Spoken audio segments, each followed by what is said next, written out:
BBC presents Dunkirk, a personal perspective. In this program, 12 people who took part in the evacuation of the British Expeditionary Force from France in 1940 come to the microphone in person to describe their share in this operation. The narrator is Lieutenant Colonel Sir Basil Bartlettt.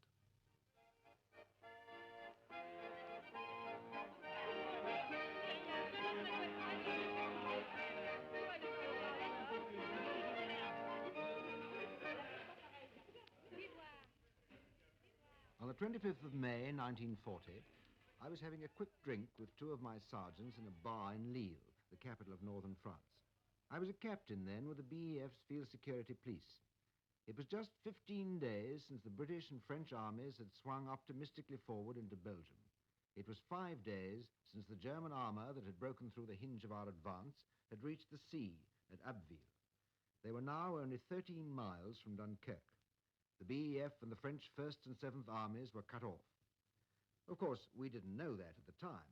We were still busy on our job of rounding up refugees with suspicious passports. I remember that the owners of the bar, unlike some of the French Army staff, seemed very hopeful about the outcome of the war. Their optimism was shared by an old man who was dancing by himself in the middle of the room. "We'll beat them, we'll beat them, we'll beat them," he said, and sank in a stupor on the floor. As a matter of fact, we were all pretty puzzled. And so were they back at home, the people living on the front at Margate, like the sub-postmistress, Mrs. Hoare, for instance. I well remember the call for little ships and river craft, and how puzzled we were at the time. Then to see them being towed down channel and round the North Foreland out of sight. This went on for a while, and curiosity waned, followed by a silence which could be almost felt. Then one day, quite unexpectedly, the seafront was closed to all and sundry. That meant our businesses were closed too. We were not to use our front entrances. All exit and entrance was at the rear of Marine Terrace. What could it all mean? Well, back in France we were soon to know, as we were on the move again, backwards as usual. It was a bit of a scramble, as the whole BEF was by now jostling together in a very small space. Our own troops were still in good heart. They had been retreating steadily all the way from Brussels, but they didn't give the impression of being a beaten army. Indeed, we all thought at that time that we were about to make a stand with our backs to the sea and fight a tremendous battle. But it was not to be. For at 6:57 that night, back in England at Dover, the evacuation of the BEF had started under the code name of Operation Dynamo. It was under the direction of Vice Admiral Ramsay and his staff.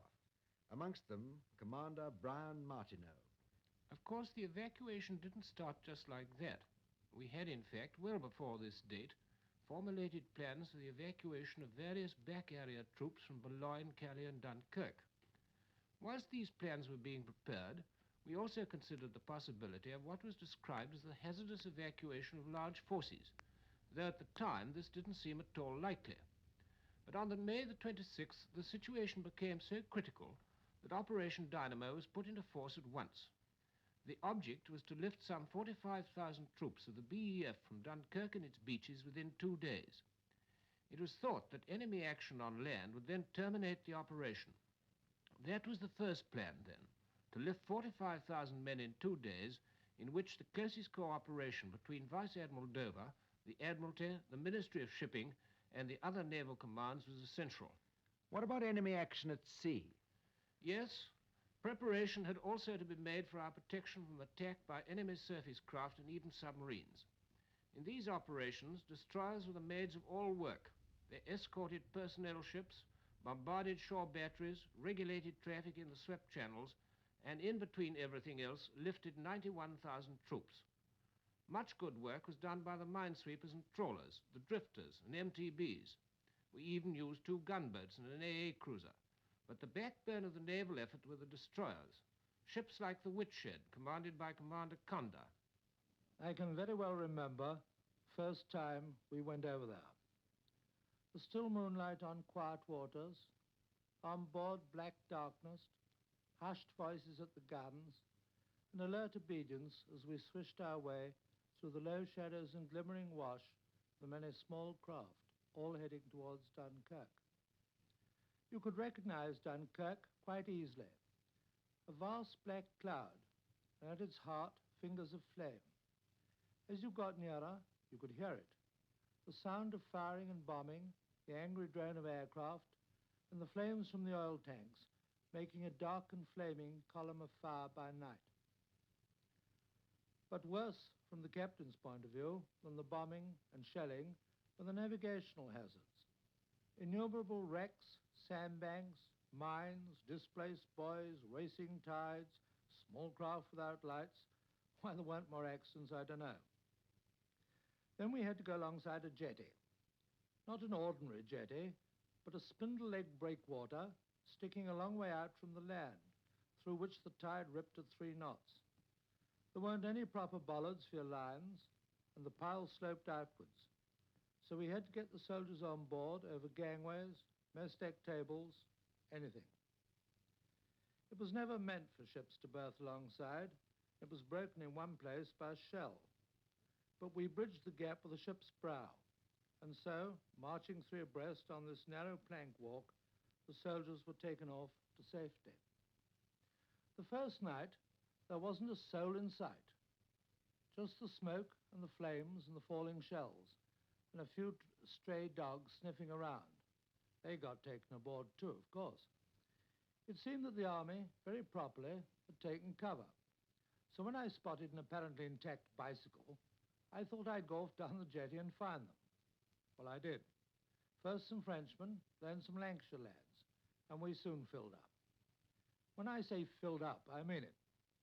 They were in the engine room, storerooms, mess decks, galleys, cabins, and piled on the decks, with only a little fighting space left round the guns.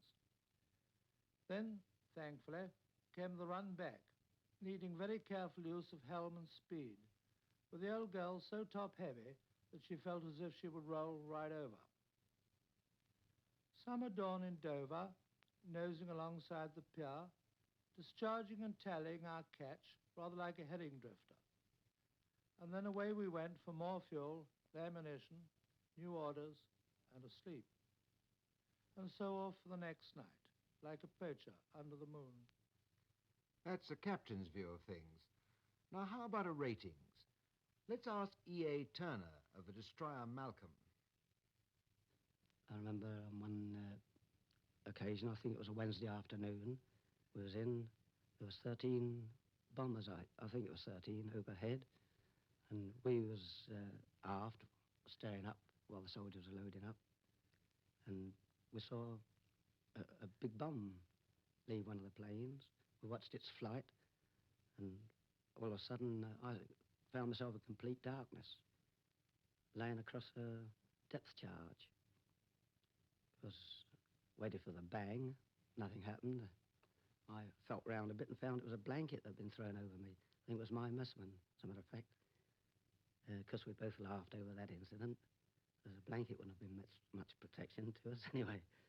But just little incidences like this that sort of helped to pass the time.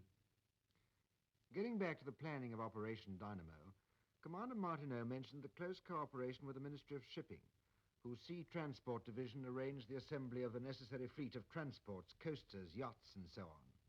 In charge of the small ships branch of the ministry at this time was Mr. Moore. Our job in Sea Transport Division is to arrange the movement by sea of troops and equipment. This has been the normal work of the division in war and peace for nearly 90 years. And when war broke out in 1939, we simply carried on under the wartime Ministry of Shipping. Consequently, Dunkirk was only another job to be done. My colleague Bellamy was handling the larger ships at the time. Tell us, Bellamy, how did it all start? Well, of course, we knew things were going badly on the other side, and so we had kept a few ships in reserve for emergencies. But it wasn't until May the 21st that we were warned to be prepared for full-scale evacuation. Our first job was to get on the telephone to our sea transport officers at the ports, instructing them to let us have immediately a list of all the small ships that were in port or likely to come into port. Some of the small cargo ships on the south coast were stopped and held, and the few small passenger ships not already under our control were ordered round from the west coast towards Dover. Altogether, over 90 merchant ships and practically the whole of the London tug fleet went to Dunkirk. And that's without counting the ships under direct Admiralty control. Many fell victim to the perils of the other side, but the rest never faltered in their task. Getting back to the Ministry of Shipping, it was Mr. Riggs who handled the requisitioning of the small boats and yachts. Yes, I propounded the idea, but of course most of the boats were collected by the Navy. Each officer was given a note of authority to order suitable craft to proceed with runner crews to Sheerness. By the end of the day, the first 40 motorboats and launches had reached the collecting center. What we didn't bargain for later was a great rush of volunteers to man the craft for the trip across the channel. City men, river boatmen, merchant Navy men on leave answered the call. But before that, we'd been besieged at the office by scores of yachtsmen, all asking, "What about my boat?" To which we replied, if the boats were large enough, fill her up with petrol and take her down. Off they went to play a vital part in ferrying troops from the shore to the bigger ships lying off. Yachts, ship's boats, lifeboats, over 450 of them in all. Many other stranger craft were there, too. There was the Massey's Shore, a Thames fire float with her crew of London firemen, and even odder, a dredger. There were the Thames sailing barges, the hopper barges, and the oyster catchers. But perhaps the strangest craft of all was a raft, sighted by one ship. It was made of bits of wood and an old door, and to sustain its crew of a French officer and 2 Belgian soldiers, it bore 2 tins of biscuits, 6 demijohns of wine, and a bicycle of ancient vintage. But to get back to the orthodox yachts, let's hear the story of one yacht owner. I say yacht owner because I hardly think we can describe Commander Lightoller, RNR, who was senior surviving officer of the Titanic, as a yachtsman. I got a telephone message from the Admiralty in the afternoon of May the 30th. Would I meet the requisitioning officer on board my craft Sundowner at 7 p.m.? I did. He told me a naval party would take her over at Ramsgate. I told him he had another guest coming. If anyone was going to take her on the Dunkirk show, my son Roger and I were going to do the job. He just laughed and told us to go to it. Next day we left Ramsgate plus a crew of 1 Sea Scout, and on an effort I wouldn't have missed for worlds. Halfway across, after dodging a floating mine, we had our first introduction to the Luftwaffe. A British destroyer passing us at the time dealt with it and drove off the lot. Later another couple had to go, but fortunately Sundowner is very quick on her helm, and we avoided the attack, though nearly lifted out of the water by the force of the explosions. Off Dunkirk roads, the Huns had succeeded in sinking a French transport. We steamed through the wreckage and other evidence of severe loss of life and headed up for the harbor, dodging odd wrecks amidst frequent attention from hordes of bombers. We were passed by a big British 2-funnel gray-painted transport. Down came a bunch of dive bombers, and the transport disappeared from our view in a cloud of smoke. "She's gone," I said to Roger at the wheel. But the smoke cleared, and there she was, gaily steaming on. It had been a mighty near miss. She entered the pier heads just ahead of us. We'd been told that the troops were all off the beaches, so I headed for the harbor. But some of the other yachts had actually been working the beaches. Yes, they mostly towed lifeboats to and from the beaches to the bigger ships lying off, and a pretty tough time most of them had, too, what with sunken wreckage and their screws being fouled with towing lines that had been cast off too soon, and so on. What about you, then? Well, as it was low water, we made fast alongside the destroyer Worcester, who acted as a sort of stepping stone down from the High Quay to the little Sundowner. I contacted the captain of the Worcester and suggested that I should relieve him of some of the troops on board. He readily agreed and asked how many I could take. Well, once I had 21 on board at the boat race, but I optimistically told him, about 100. He replied, "Righto, take 'em." And down they came. Meantime, as arranged, Roger was down below stowing them and packing them in like the proverbial sardines, to the extent of getting one in the bath and another on the WC. At 50, I called down below and asked Roger how he was getting on. Oh, plenty of room, was the cheery reply. At 75, I asked him again. A bit crowded, he acknowledged. So then I started to pack them on deck. With a final total of 130 on board, I called a halt and cast off. Up to this time, we derived an amazing degree of comfort from the barking of the Worcester's AA guns immediately overhead. But now we had to go out and take it again, with no opportunity to reply, not even a tin hat on board. On the way back, the experiences, well, they were varied. At one time, we attracted the attention of a bomber, but before he could become really offensive, one of our bright lads of Spitfire fame spotted him and gave him the works.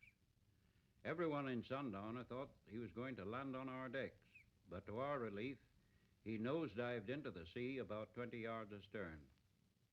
A few other Huns tried their hands, but without effect. Safely in Ramsgate, we discharged our load. A chief petty officer counted them ashore. His remark still sticks in my mind. My God, mate, where did you put them? The spirit of these troops, so unceremoniously bundled aboard, was particularly remembered by Hugh Metcalfe, who was then First Lieutenant of HMS Royal Eagle.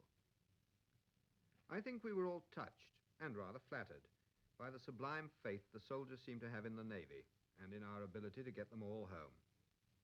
And one of the clearest of all my memories is that of the section of guards which somehow found its way aboard. I was standing by the quarterdeck rail, doing, as I remember, nothing in particular, when, with much stamping and saluting, a boy lance corporal reported his section fallen in. I was rather baffled at first, but then I realized that I was expected to inspect his men and issue them with appropriate orders. I shall always hope that I didn't let the Navy down in the eyes of this particular guardsman. I did my best, and when told to carry on, my infant Lance Jack, I'll swear he didn't have to shave more than once a month, marched his men off as though they were changing the guard at Wellington Barracks. I know it's fashionable in some quarters to scoff at the spit and polish and parade ground manners of our guards regiments, but of the thousands of troops that Royal Eagle took off the beaches, that half section, or whatever it was, of guardsmen were the only ones I saw who appeared to have their rifles and every piece of kit in its correct place. And the whole world knows of their share in the fighting. Well, you've now heard some of the means by which the operation was carried out. But in the meantime, how were things going back in the Dynamo room at Dover, with Commander Martineau and the other planning staff? The Dynamo room was a remarkable sight at that time. It was a long room with trestle tables which had been built in the cliffs of Dover by French prisoners during the Napoleonic Wars. It wasn't overstaffed, so there was plenty of room for visitors, who were innumerable, mainly signalmen. At the peak period, we were dealing with 1,800 signals a day. Then there were the messengers continuously, day and night, arriving with cups of tea. That was the only way we kept awake. One of the first difficulties we came up against was not being able to use the short route to Dunkirk via Calais because of shelling by German shore batteries. The route north about the sandbanks and minefields opposite Dunkirk increased the round trip from 80 to 170 miles. Later on, our minesweepers managed to sweep a new route, bringing the round trip down to 108 miles. How about the weather? Yes, that caused us some trouble. Though apparently quite calm, any small breeze from the northeast or east produced a bad surf on the beaches, especially at low tide, and boat losses were heavy. Many boats were also swamped by the wash from the destroyers. The loss of ships continued, but owing to the foresight of the authorities, relief ships were always ready. It also made a great difference when the small boats from the Thames and elsewhere began to arrive. This relieved a very difficult position in regard to the actual lifting of the troops from the beaches. What about the actual numbers lifted? Well, from 2,000 on the first day, we worked up to a peak on the fifth day when 60,000 were lifted. It was then decided to complete the evacuation the next 2 nights, but this again was altered when orders were given to the rear guard of the BEF to hold on so that more French troops could be got off. Here I think we ought to say something about the French First Army. Anglo-French relations weren't always too happy at this time, but there's no doubt what we felt about their First Army. They fought magnificently. They were really tough, and without them the evacuation would not have been possible. Lord Gort, the commander of the BEF, is another person from this period who didn't get much of a look in for the rest of the war. He had a hell of a job, but no one who served under him has anything but respect for the way he did it. Then there was the RAF. Some pretty hard words, one way and another, were said about the RAF at Dunkirk, but their fighter pilots, like Squadron Leader Thomas, weren't altogether idle at this time. We were flying Defiance at the time, 3 sorties a day, about 6 hours flying time. They were single-engine, 2-seater fighters with a power-operated gun turret behind the pilot. The Germans probably mistook them for Hurricanes, and their fighters came tearing down in normal stern attacks. They must have got the shock of their lives when they flew into the concentrated fire of our rearward-firing Brownings, and many of them went hurtling down in flames without ever knowing what had hit them. Once I remember flying close up behind 3 Heinkels in formation. They appeared to have no rear gunners and were flying along like great geese. My gunner swung his turret to open up at point-blank range on a perfect target. There were a couple of bangs, and we'd run out of ammunition. As you can imagine, the ensuing language over the intercom was unrepeatable. Another amusing incident concerned another of the squadron's crews. When their engine failed in mid-channel, they decided to ditch their aircraft close to one of our returning destroyers. They were both picked up, and one of them, who had been knocked unconscious, was taken below to the engine room to be brought round and dried out. As he opened his eyes, one of the furnace doors was open, displaying a great mass of roaring flames. His immediate reaction was that he'd arrived in Hades, and without further ado, he passed out again. At the time, of course, there were many hard feelings towards the RAF from returning members of the BEF, who felt they'd received insufficient protection from enemy strafing and bombing attacks, and who maintained that the RAF was nowhere to be seen. On that score, I must say I think most of our home-based fighter squadrons operated at a similar or even greater intensity to ours, and at heights normally between 15 and 30,000 feet. Our job was not to sit about over Dunkirk and wait for the Jerrys to arrive, but to try and intercept them before they could reach the evacuation area and carry out their attacks. Many were bound to get through. They were too numerous to be stopped. But I'm sure that if the RAF had not been there, the chaps on the beaches would have had a much worse time than they did. And so it all went on, until the time came for even the rear guard, Captain Austin of the artillery among them, to join the queues on the beaches. I, with several others of our battery, tacked myself on to the rear of the shortest of the queues, the head of which was already in the water up to the waist. As those in front of us got taken off, so we advanced deeper into the water, till only our heads and shoulders were above the sea level. I remember how my breeches seemed to be ballooned out with water as heavy as mercury, a most uncomfortable sensation. The dead weight of sodden clothes and waterlogged boots pinned me down. I was afraid that when my turn did come, I shouldn't be able to move. Ages passed, or seemed to. Then suddenly the dead, dumb queue came to life. Hi! Hi! Everyone began to shout. A ship's lifeboat had stolen towards us out of the darkness.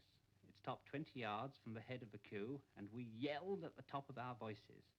We were afraid they hadn't seen us and would go away. But they had seen us all right.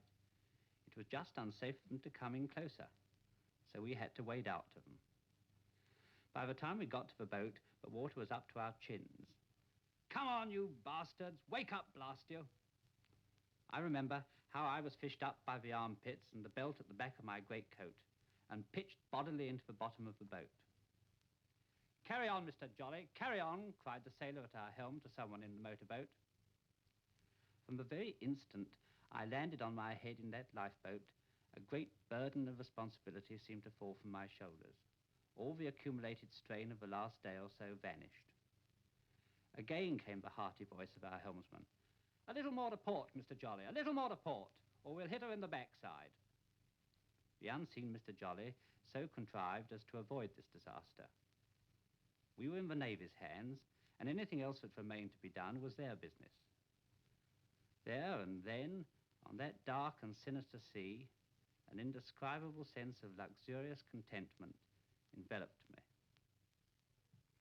It didn't always end there, though. I was awoken in the destroyer that was taking me back by a heavy explosion and discovered that we'd been torpedoed by an E-boat. The wardroom had been full when I'd come on board, so quite by chance they put me in the captain's cabin. All the 35 officers in the wardroom were killed. But the rest of us were taken off by another ship, and soon we were ashore and in the hands of the nurses, the kindly old ladies with cups of tea and postcards for us to write home on, and the railwaymen, all of whom played their part too in Dunkirk. Well now, those are just a few of the personal stories of Dunkirk. But what is the whole picture? What did it all add up to? We've asked David Devine, naval historian and author, to answer that one for us. I think I can make it clear most easily by a personal comparison. When I came away from Dunkirk for the last time on the Monday morning, the morning of the last day, we were the only ship afloat in the inshore channel, a little 30-foot cruiser called White Wing that I had borrowed at Ramsgate. And I remember more than anything else the terrible loneliness of it and the nerve strain as the Hankels came out over the black cloud that hung like the eruption of a volcano across Dunkirk. 4 years and 3 days later, it was a Tuesday morning that time, I went into the coast of France again with the Royal Engineers at the spear point of the Normandy invasion to clear the gaps through the beach obstructions for the swimming tanks to pass. It's queer how one's mind works in stress. I remember as we went in with the roar of the shells of our own bombardment passing over our heads, calling back that quiet loneliness off Dunkirk and wondering just what would have happened if it hadn't been for Dunkirk. Astern of us, there were 4,000 ships of the most tremendous armada that the world has ever seen, moving in towards the Western Wall. This was the sword blow that was to cut away all that had happened since the Germans broke the Allied line along the Meuse. And I think it was Dunkirk that made Normandy possible. Dunkirk's been called a miracle, but it was essentially a planned miracle. Admiral Ramsay, who brought 337 out of Europe and who put us back again on D-Day, was an admiral in the great tradition. He was backed by a very great board of admiralty. No one knew better than they how desperate the need for destroyers would be when Germany had the coasts of Europe for her U-boat bases. Yet, with the daily loss mounting, they never hesitated to send in fresh ships. Commander Conde has been modest about their work, but in fact the destroyers lifted a quarter of the men of Dunkirk. The small boats represented one triumphant thing, the reflowering of the Armada spirit. But Dunkirk was first and foremost a great naval achievement. There's one last point that I would like to make. In the months that succeeded the evacuation, there was a phrase that was common in the services, used generally with an adjective. We'll have to do another Dunkirk. It meant failure. It meant hopelessness. And then quite suddenly a new phrase came into being, the Dunkirk spirit. A phrase that took full cognizance of what had happened in the months after June 3rd. It is a phrase that has survived even the vulgarization of politics. It means nothing less than the reawakening of Britain. It is a proud privilege to have shared in the birth of such tremendous words. You have been listening to Dunkirk, A Personal Perspective, in which 12 people who took part in the evacuation of the British Expeditionary Force from France in 1940 described their share in this operation. The narrator was Lieutenant Colonel Sir Basil Bartlettt, and the program was devised and produced by Paul Johnston in the London studios of the BBC.